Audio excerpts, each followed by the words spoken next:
Hi and welcome. Today we are going to be creating our own hidden symbol quilt square. Now this project is inspired by and based on the history and the legend of the quilts that guided the slaves to freedom during the Underground Railroad. It was said that the quilts would be hung in windows or out on clotheslines, and on them would be symbols, like the one you see here on the cover of this book, that would be directing the people who were freeing their masters in slavery.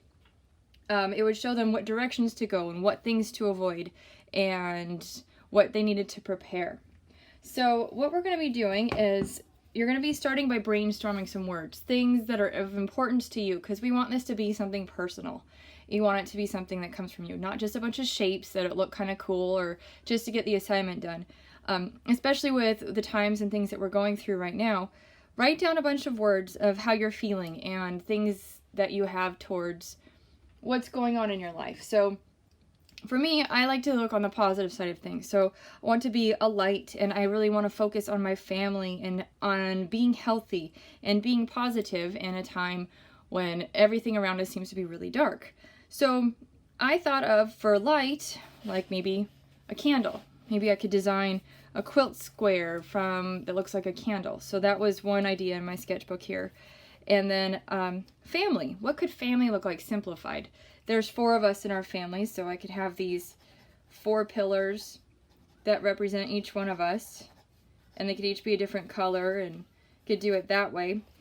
And then I thought about being healthy and positivity, and I looked up symbols for that on the internet and came up with the lotus flower kept popping up. Like, oh, well, that's neat. I like the lotus flower.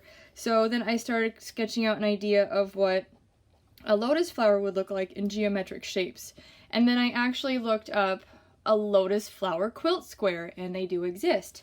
So I took the idea of that here, and I'm going to develop that further and put it onto this paper to start my square. So what you're going to do is you're going to do what I did here. You're going to brainstorm, and you do a bunch of sketches until you find one that you want to do.